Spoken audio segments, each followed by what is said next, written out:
Hello students, welcome to AB classes. Diesel mechanic में lubrication and cooling system पर आधारित objective question की practice करना हम लोग स्टार्ट कर चुके हैं और आज हम लोग इसके नेक्स्ट भाग में 25 क्वेश्चन ऐसे समझेंगे जो पिछले गवर्नमेंट एग्जामों में पूछे जा चुके हैं और इस तरह के क्वेश्चन आगे भी आने वाले गवर्नमेंट एग्जामों में पूछे जा सकते हैं। तो चलते हैं, स्टार्ट करते हैं। पहला क्वेश्चन स्क्रीन पर आपको दिख रहा होगा। हर बार की तरह में क्वेश्चन को पढ़ना है, समझना है, इसके बाद आंसर देना है। क्वेश्चन में लिखा है डीजल इंजन में दिए गए इंजेक्टर का उद्देश्य इंजेक्ट करना, मतलब जो हमारा डीजल इंजन होता है उसमें एक इंजेक्टर दिया रहता है और जो हमारा पेट्रोल इंजन होता है उसमें स्पार्क प्लग दिया रहता है। यहां पर हम बात कर रहे हैं डीजल इंजन की। तो डीजल इंजन में जो इंजेक्टर दिया रहता है वह क्या इंजेक्ट करता है? तो हम लोगों ने अच्छे से डीजल इंजन पढ़ा हुआ है, उसमें हमने पढ़ा है सबसे पहले स्ट्रोक क्या होता है, सक्शन स्ट्रोक। और सक्शन स्ट्रोक में क्या होती, जो एयर होती है वह सिलेंडर के अंदर आती है। फिर जो कंप्रेशन स्ट्रोक होता है उसमें क्या होता है, उस एयर को कंप्रेस किया जाता है, मतलब वह एयर कंप्रेस होती है, उसका टेम्परेचर और प्रेशर हाई होता है और जो एयर हाई टेम्परेचर और हाई प्रेशर की होती है उस पर इंजेक्टर के द्वारा डीजल को इंजेक्ट किया जाता है, जिससे वहां पर डीजल क्या होता है, फ्यूल हमारा जलता है। तो उम्मीद है इसका आंसर आपको पता चल गया होगा। फ्यूल इन द सिलेंडर, मतलब डीजल ऑप्शन नहीं दिया तो क्या लिखा है, फ्यूल लिखा है, फ्यूल। तो क्या ऑप्शन हो जाएगा, फ्यूल इन द सिलेंडर, मतलब सिलेंडर के अंदर फ्यूल को इंजेक्ट किया जाता। तो आपको याद हो जाएगा डीजल इंजन में जो इंजेक्टर लगा रहता है उसका फंक्शन क्या होता है, डीजल या फ्यूल को इंजेक्ट करना। उम्मीद है आपको क्वेश्चन का आंसर याद हो गया होगा। नेक्स्ट क्वेश्चन में लिखा हुआ है मशीन को चलाने के लिए लुब्रिकेंट ऑयल की आवश्यकता होती है। किसी मशीन को चलाने के लिए जो लुब्रिकेशन है उसकी आवश्यकता क्यों होती है, ऐसा क्वेश्चन पूछ रहा है, आवश्यकता क्यों होती है। तो हम जानते हैं जो भी पार्ट्स रोटेट होते हैं या क्या कर सकते हैं, एक दूसरे से रिलेटिव मोशन करते हैं, तो उनके बीच में फ्रिक्शन कम करने के लिए हम लोग लुब्रिकेशन का यूज करते हैं, लुब्रिकेंट का यूज करते हैं, लुब्रिकेंट ऑयल का यूज करते हैं ना, किसका, लुब्रिकेंट ऑयल का यूज करते हैं फ्रिक्शन को कम करने के लिए। देखो यहां पर लिखा हुआ है विथ इंक्रीज फ्रिक्शन, घर्षण की वृद्धि के साथ। तो जैसे जैसे घर्षण बढ़ता है उसके साथ हम लोग क्या यूज करते हैं, लुब्रिकेशन ऑयल का यूज करते हैं, जिससे इसको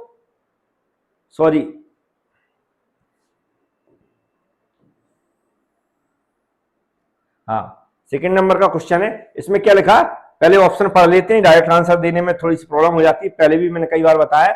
यहां पर क्या लिखा, जल्दी का मतलब क्या होता पता नहीं, घर्षण की वृद्धि के साथ, सफाई के साथ, शोर रहित, विदाउट नॉइज। क्या लिखा, a lubrication oil in needed to run the machine without noise. मतलब क्या है, इनका कहने का मतलब है फ्रिक्शन को लेस करना, कम करना होता है। तो यहां पर ये बी वाला ऑप्शन हो जाता है। लेकिन विथ इंक्रीज फ्रिक्शन को इंक्रीज करने के लिए हम लोग लुब्रिकेशन ऑयल का यूज नहीं करते, फ्रिक्शन को इंक्रीज करने के लिए लुब्रिकेशन का यूज नहीं करते हम लोग। तो ये पहला हो जाएगा। फिर क्या, विथ क्लीन, सफाई के साथ।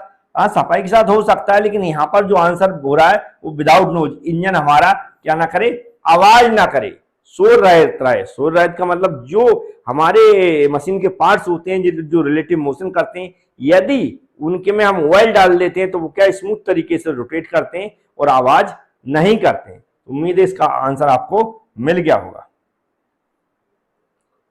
नेक्स्ट क्वेश्चन में लिखा है एक ऑटोमोबाइल की जो हमारी लुब्रिकेशन सिस्टम में अधिकतम तेल के दबाव को नियंत्रित करता है। क्या लिखा, AN, यहां पर ऑप्शन भरना है, control the maximum oil pressure in the lubrication system of an automobile. इनमें से बताना है कि कौन है जो ऑयल या लुब्रिकेशन सिस्टम में जो ऑयल का प्रेशर है वह मैक्सिमम दबाव को झेलता है और जरूरत पड़ने पर उसको रिलीज कर देता है। तो हमने इसके बारे में पढ़ चुके हैं, होता प्रेशर रिलीफ वाल्व। क्या होता है, प्रेशर रिलीफ वाल्व होता है जो प्रेशर को, जो ऑयल है हमारा या जो लुब्रिकेशन हम लोग जो वहां पर सिस्टम में जो यूज करेंगे लुब्रिकेशन के लिए, जो भी लिक्विड यूज करेंगे, उसका जो प्रेशर होता है, जब प्रेशर बढ़ता है तो क्या होता है, ये जो प्रेशर रिलीफ वाल्व है जरूरत पड़ने पर प्रेशर को रिलीव कर देता है। तो इसलिए क्या होता है, प्रेशर रिलीफ वाल्व होता है जो उसके प्रेशर को क्या करता है, यहां पर लिखा हुआ है नियंत्रित करता है, कंट्रोल करता है। तो कौन कंट्रोल करता है, प्रेशर रिलीफ वाल्व क्या करता है, ऑयल के प्रेशर को कंट्रोल करता है। नेक्स्ट क्वेश्चन में लिखा हुआ है इंजन चिकनाई तेल के स्तर की जांच के लिए निम्न में से किस उपकरण का उपयोग किया जाता है। क्वेश्चन में लिखा which of the following device is used for checking the level of engine lubrication oil. जो हमारे इंजन में लुब्रिकेशन ऑयल होता उसकी लेवल को चेक करने के लिए हम लोग किसका यूज करते हैं, यहां पर ऑप्शन लिखे हुए हैं, किसका यूज करते हैं। वह क्या पूछ रहा है, किसका यूज करते हैं, कौन सा डिवाइस है, डिवाइस का नाम पूछ रहा है। यहां पर दिए गई हुई डिवाइस है कि किस उपकरण का यूज करते हैं जो लेवल होता है हमारे लुब्रिकेटिंग ऑयल का इंजन के अंदर, किसके अंदर, इंजन के अंदर जो लुब्रिकेटिंग ऑयल का लेवल होता है उसको चेक करने के लिए हम क्या डिपिस्टिक का यूज करते हैं, डिपिस्टिक का यूज करते हैं। मतलब डिपिस्टिक मतलब हमारा ए वाला ऑप्शन राइट हो जाएगा। तो इसको याद कर लें, है ना, इसको याद कर लें, अच्छा क्वेश्चन है।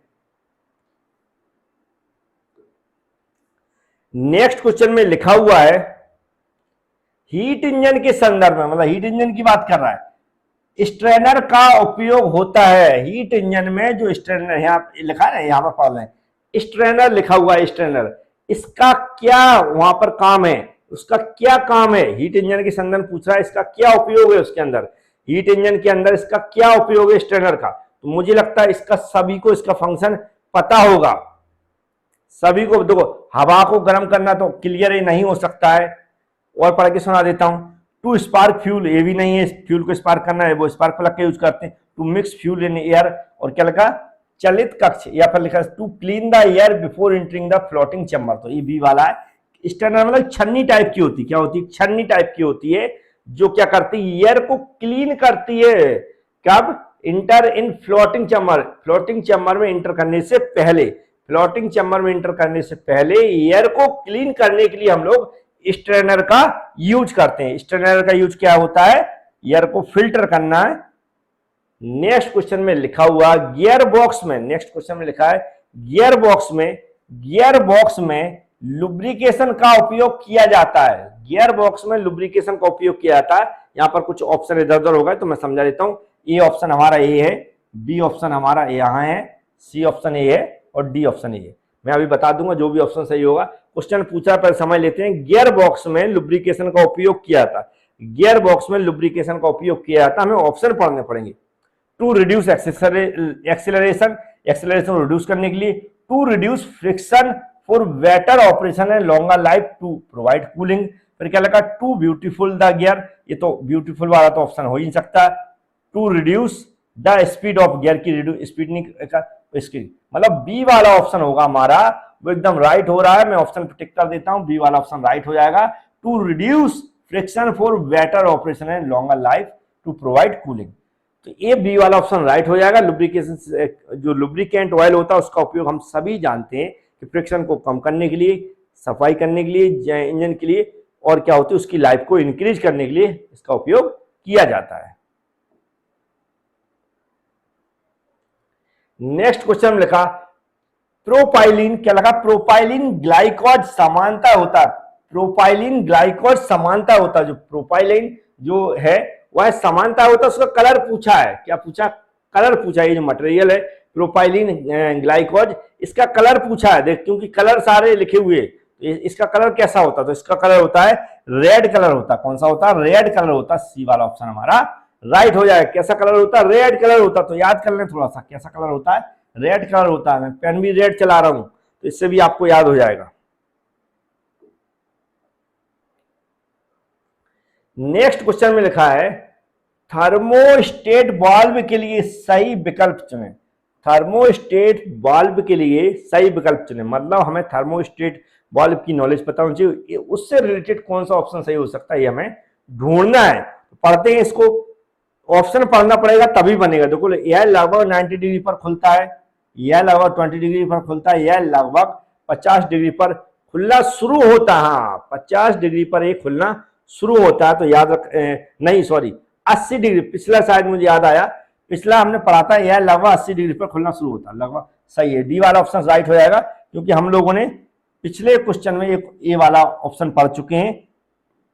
इससे पहले हम लोगों ने जो पार्ट पढ़ा था उसमें हमने पढ़ा था 80 डिग्री पर खुलता, तो याद आ गया मुझे। कितने पर खुलता है? 80 डिग्री पर खुलता, मतलब डी वाला ऑप्शन राइट हो जाएगा।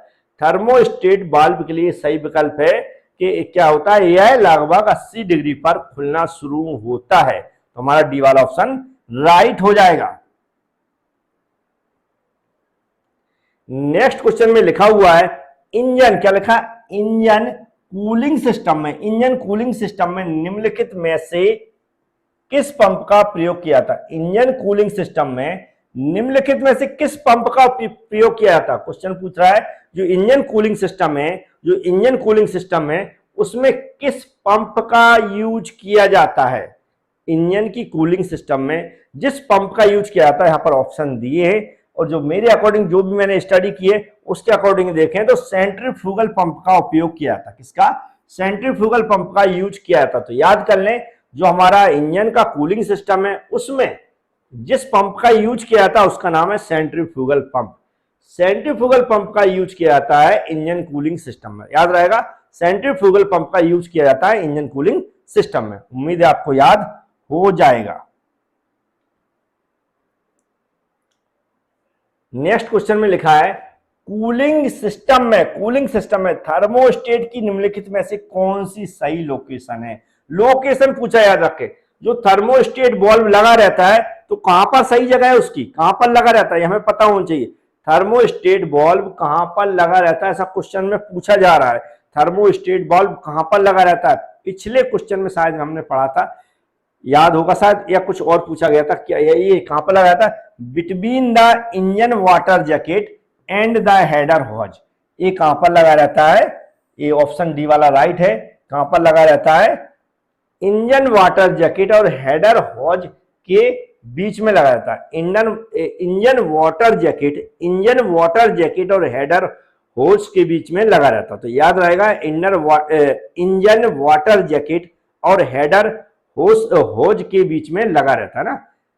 क्या लिखा? इंजन वाटर जैकेट और द हेडर हॉज के बीच में ये लगा रहता है। तो डी वाला ऑप्शन इसका राइट हो जाएगा।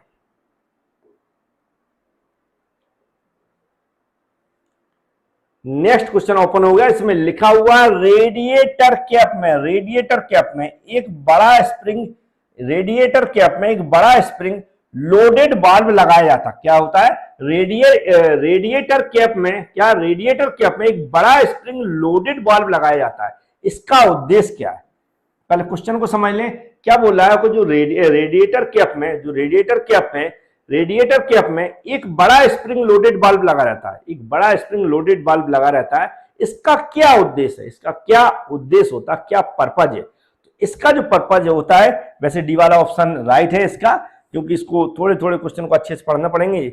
यह सिस्टम को प्रेशराइज करता है, जो कि कूलेंट के बॉइलिंग पॉइंट को बढ़ाता है। क्या करता है? यह सिस्टम को प्रेशराइज करता है। क्या करता है? यह सिस्टम को प्रेशराइज करता है, जो कि कूलेंट के बॉइलिंग पॉइंट को बढ़ाता है। याद रहेगा, यह सिस्टम को प्रेशराइज करता है तथा क्या करता है? कूलेंट के बॉइलिंग पॉइंट को बढ़ाता है। उम्मीद है इसका आंसर पता चल गया होगा।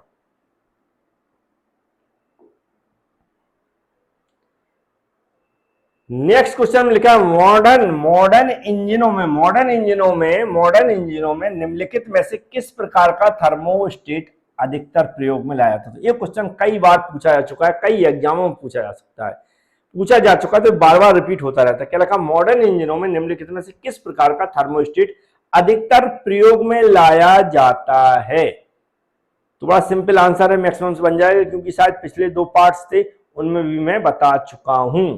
तो क्या हो जाएगा? Wax pellet type. क्या होता है? बैक्स पैलेट टाइप, मतलब ये वाला ऑप्शन राइट हो जाएगा। बैक्स पैलेट टाइप का जो हमारा थर्मोस्टेट होता है उसका मैक्सिमम यूज किया जाता है मॉडर्न इंजनों में। उम्मीद है इसका आंसर आपको मिल गया होगा, समझ में आ गया होगा। बहुत सारे स्टूडेंट नए जुड़ते हैं, तो प्लीज ये जो हमारा चैनल है एबी क्लासेस यूट्यूब चैनल, उसको सब्सक्राइब कर लें, बेल आइकन पर क्लिक कर लेना। जो भी नए स्टूडेंट जुड़ते हैं जिन्होंने अभी तक सब्सक्राइब नहीं किया है तो चैनल को सब्सक्राइब कर लें, बेल आइकन पर क्लिक कर लें और वीडियो को लाइक कर दिया करें। सब्सक्राइब करने के फायदे सिर्फ इतने हैं कि जो भी वीडियो मैं अपलोड करता रहता हूं, यदि आपको लगता है कुछ भी फायदा मिलता है तो वो वीडियो का नोटिफिकेशन आपके पास पहुंचेगा। जैसे ही आप देखेंगे ऑटोमोबाइल या डीजल इंजन के क्वेश्चन आए तो आप तुरंत देख लोगे, नहीं तो क्या होता वीडियो के नोटिफिकेशन नहीं पहुंचेगा, आप देख नहीं पाओगे। इसके अलावा क्या मैंने प्लेलिस्ट बना दी है, एक प्लेलिस्ट बनी है डीजल मैकेनिक, ब्रैकेट में लिखा हुआ डीजल मैकेनिक के नाम से, आरआरबी एएलपी लिखा है, डीजल मैकेनिक आरआरबी एएलपी के नाम से प्लेलिस्ट बनी है। डीजल मैकेनिक आरआरबी एएलपी के नाम से प्लेलिस्ट बनी है। उसमें जो भी वीडियो मैं अपलोड करता जा रहा हूं, जो पुराने वीडियो अपलोड कर चुका हूं, वो भी आपको देखने को मिल जाएंगे, बिल्कुल सीरियल से जमे हुए। या फिर ऑटोमोबाइल इंजीनियरिंग के नाम से, या फिर ऑटोमोबाइल एमसीक्यू के नाम से, ऑटोमोबाइल एमसीक्यू, ऑटोमोबाइल एमसीक्यू के नाम से भी एक प्लेलिस्ट बनी है, याद रखें। ऑटोमोबाइल, ऑटोमोबाइल एमसीक्यू ऐसा लिखा है, इसके नाम से प्लेलिस्ट बनी, उसमें बहुत सारे आपको वीडियो मिल जाएंगे और इसको भी मैंने टॉप पे लगा दिए डीजल मैकेनिक के, तो वहां से भी आप स्टडी कर सकते हैं। अब चलते हैं आज का क्वेश्चन समझते हैं। क्वेश्चन में लिखा हुआ है एक कूलिंग सिस्टम में, एक कूलिंग सिस्टम में एंटी फ्रीज की मात्रा को निर्धारित करने के लिए निम्नलिखित में से किस विधि का उपयोग किया था। क्या कह रहा है, एक कूलिंग सिस्टम में, एक कूलिंग सिस्टम में एंटी फ्रीज की मात्रा को निर्धारित करने के लिए निम्नलिखित में से किस विधि का प्रयोग किया जाता है, निम्नलिखित में से किस विधि का प्रयोग किया जाता है। तो इसमें एक विशेष, क्या एक विशेष हाइड्रोमीटर द्वारा आपेक्षिक घनत्व को मापना होता है। इसमें क्या होता है, हाइड्रोमीटर द्वारा एक आपेक्षिक घनत्व को मापना होता है। किसके द्वारा, याद रखें, हाइड्रोमीटर के द्वारा, हाइड्रोमीटर के द्वारा, है ना। तो याद रखें, जिस मेथड से एंटी फ्रीज की मात्रा को निर्धारित करने के लिए निर्धारित किया जाता है वह होती है हाइड्रोमीटर द्वारा, इसको निर्धारित किया जाता है। हाइड्रोमीटर द्वारा आपेक्षिक घनत्व को मापना होता है। नेक्स्ट क्वेश्चन में लिखा है इंजन के, क्या लिखा है, इंजन के प्रत्येक सिलेंडर की, इंजन के प्रत्येक सिलेंडर की प्रभावशाली कूलिंग सुनिश्चित करने के लिए उसके चारों ओर लगाई जाती है। देखो क्वेश्चन में लिखा है इंजन के प्रत्येक सिलेंडर के लिए, इंजन के प्रत्येक सिलेंडर के लिए, इंजन के प्रत्येक सिलेंडर के लिए प्रभावशील कूलिंग सुनिश्चित करने के लिए चारों ओर क्या लगाई जाती, क्या उसके चारों ओर क्या लगाई जाती है, ऐसा क्वेश्चन में पूछ रहा है। क्या लगाई जाती चारों ओर, वाटर जैकेट लगाई जाती, क्या लगाई जाती, वाटर जैकेट लगाई जाती। तो इसका सी वाला ऑप्शन राइट है। तो याद रखें, क्या इंजन के प्रत्येक सिलेंडर की प्रभावशाली कूलिंग सुनिश्चित करने के लिए उसके चारों ओर वाटर जैकेट लगाई जाती, क्या लगाई जाती है, वाटर जैकेट लगाई जाती है। इंजन के प्रत्येक सिलेंडर को जो ठंडा करने के लिए कह सकते हैं कि वो ठंडा रहे इंजन, उसके लिए क्या कर सकते हैं हम, क्या लगाते हैं, वाटर जैकेट का यूज करते हैं। नेक्स्ट क्वेश्चन लिखा पंप का एक कंपोनेंट, पंप का एक कंपोनेंट कूलिंग सिस्टम में पानी का सर्कुलेट करता है, निम्नलिखित में से एक कंपोनेंट का चयन करें।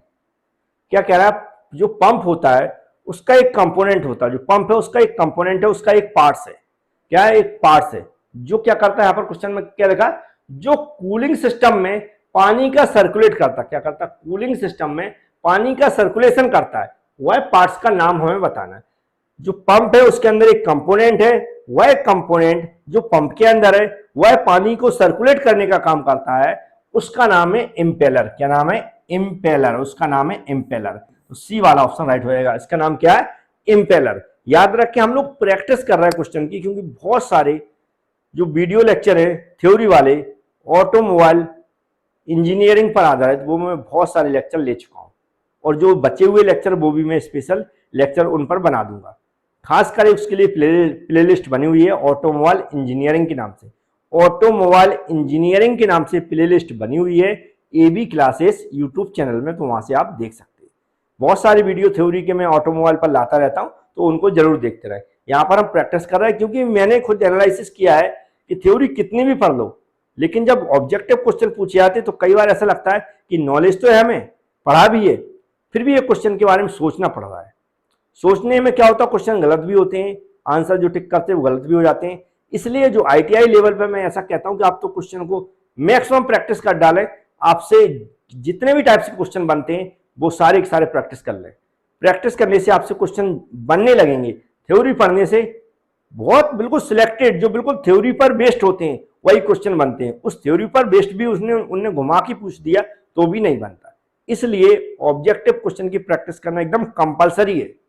इसलिए यहां पर मैंने ये सेशन स्टार्ट कर दिया है कि हम चाहेंगे कि पूरे का पूरा सिलेबस जो है उसमें जितने भी ऑब्जेक्टिव क्वेश्चन बनते हैं, जितने भी पुराने एग्जामों में ऑब्जेक्टिव क्वेश्चन पूछे गए, उनकी हम लोग यहां पर प्रैक्टिस करेंगे। क्वेश्चन में लिखा है इंजन कूलिंग, क्या लिखा है, इंजन कूलिंग सिस्टम में वाटर पंप पानी को इंजन ब्लॉक तक के द्वारा पंप करता है। क्या लिखा है, इंजन कूलिंग सिस्टम में वाटर पंप पानी को इंजन ब्लॉक तक के द्वारा पंप करता, मतलब इंजन ब्लॉक तक पंप करता है।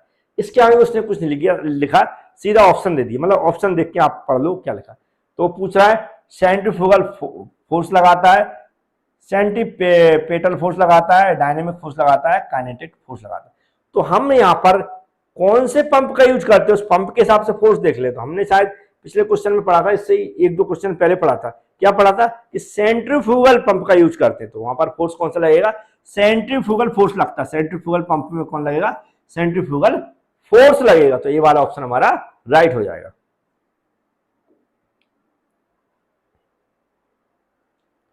नेक्स्ट क्वेश्चन लिखा है यदि थर्मोस्टेट बंद अवस्था में है, अटका हुआ, तो इंजन में क्या होगा। यदि थर्मोस्टेट वाल्व है वह बंद अवस्था में अटका हुआ है तो क्या होगा, मतलब उसमें नॉर्मली ये कूलिंग नहीं हो रही है। जब इंजन कूलिंग नहीं हो रही है इंजन गर्म होगा तो उसका ऑप्शन यहाँ पर देख लीजिए गर्म होने वाला।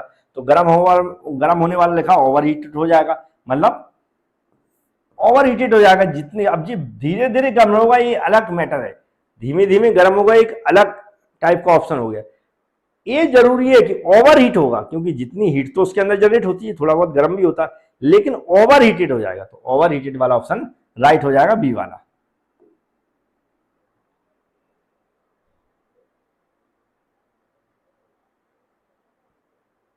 नेक्स्ट क्वेश्चन लिखा इंजन को छोड़ने पर कूलेंट जाता है। इंजन को छोड़ने के बाद कूलेंट कहां जाता है।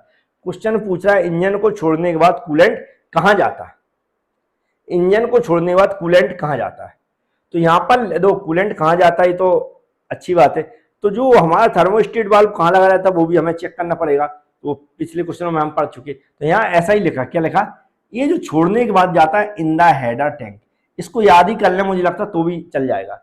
जो हमारा इंजन में कूलेंट होता है वह इंजन को छोड़ने के बाद जब बाहर निकलता है तो वह कहां जाता है, इन द हेडर टैंक। बाहर निकलने का मतलब बिल्कुल बाहर नहीं, इंजन के अंदर ही वो घूमता रहता है।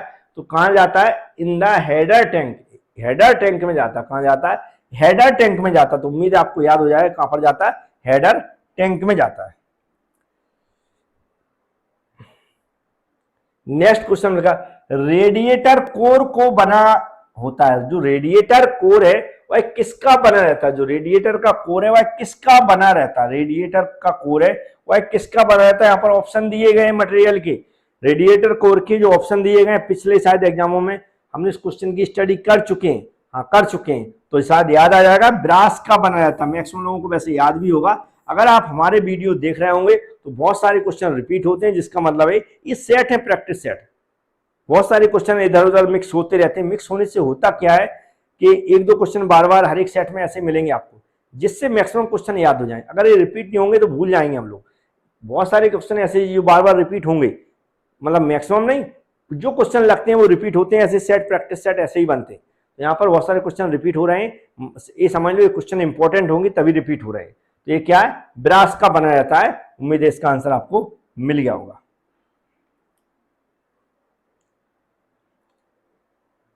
नेक्स्ट क्वेश्चन होगा प्रेशर कैप में एक होता है, प्रेशर कैप में क्या होता है, पूछा pressure cap has one. Pressure cap में होता है, क्या होता है, प्रेशर कैप में एक होता है, क्या होता है, बस इतना बोल दिया। तो इतना बोलने के बाद हमें ऑप्शन ही पड़ेगा। प्रेशर वाल्व होता है, थर्मोस्टैंड वाल्व होता है, ब्लो अप वाल्व होता है, प्रेशर एंड वैक्यूम वाल्व होता है। इसमें प्रेशर वाल्व होता है, क्या होता है, प्रेशर वाल्व होता है, मतलब ये वाला ऑप्शन राइट है। प्रेशर कैप में एक प्रेशर वाल्व होता है, प्रेशर कैप में एक प्रेशर वाल्व होता है, याद हो जाएगा। प्रेशर कैप में क्या होता है, एक प्रेशर वाल्व होता है ना, प्रेशर कैप में एक प्रेशर वाल्व होता है। उम्मीद है इसका आंसर आपको मिल गया होगा और याद भी हो जाएगा बड़े आसानी से। नेक्स्ट क्वेश्चन लगा, थर्मोस्टेट का उद्देश्य इंजन को रखना, कैसा रखना? भाई थर्मोस्टेट का क्या उद्देश्य है? जो थर्मोस्टेट वाल्व है उसका इंजन के अंदर क्या उद्देश्य पूछ रहा है। रखना, अब क्या रखना है? ठंडा रखना, थोड़ा गर्म रखना, गर्म रखना, या निश्चित तापमान पर रखना, या निश्चित तापमान पर रखना। तो या क्या रखना? एक ऐसी टेम्परेचर पर रखना जो ना ज्यादा गर्म हो ना ज्यादा ठंडा हो, जिस पर इंजन हमारा काम कर सके, इसलिए लिखा निश्चित तापमान पर रखना, है ना। किस पर रखना? निश्चित, मतलब ऐसे टेम्परेचर पर रखना जिसपे इंजन वर्क कर सके, ना ज्यादा ओवर हीटेड हो और ना ज्यादा ठंडा हो। तो डी वाला ऑप्शन इसका राइट हो जाएगा। नेक्स्ट क्वेश्चन में लिखा हुआ है, थर्मोस्टेट वाल्व लगभग इतने डिग्री पर खुलता है। थर्मोस्टेट वाल्व लगभग इतनी डिग्री पर खुलता है। आंसर में पूछा गया थर्मोस्टेट वाल्व लगभग इतनी डिग्री पर खुलता है, खुलना शुरू होता है। तो अभी शायद हमने इससे पहले इसका वाल्व का आंसर समझ, शायद 80 डिग्री हमने ऐसा कुछ पढ़ा था, 80 डिग्री पढ़ा हुआ है, शायद याद होगा। अभी हम लोगों ने इससे पहले इसी सेशन में, मतलब इसी वीडियो में हमने इसका आंसर पढ़ चुके हैं। तो इसको मैं पास कर देता हूं क्योंकि ऐसा क्वेश्चन हम लोग ऑलरेडी पढ़ चुके हैं।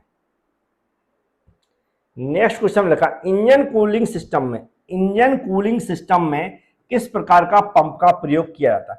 इंजन कूलिंग सिस्टम में किस प्रकार के पंप का उपयोग किया जाता है? इंपॉर्टेंट क्वेश्चन रिपीट हुआ है, याद रखें, इंपॉर्टेंट क्वेश्चन रिपीट हुआ है। इंजन कूलिंग सिस्टम में सेंट्रीफ्यूगल पंप का यूज किया था। अभी हम लोगों ने बात की थी, अभी जस्ट इस क्वेश्चन से पहले सेंट्रीफ्यूगल फोर्स की बात की, तब भी इसको रिपीट किया था। तो क्या सेंट्रीफ्यूगल पंप का यूज किया था? तो याद हो जाएगा, इंजन कूलिंग सिस्टम में जो हम लोग यूज करते हैं वह सेंट्रीफ्यूगल पंप का यूज करते हैं। तो इसका भी आंसर आपको मिल गया होगा।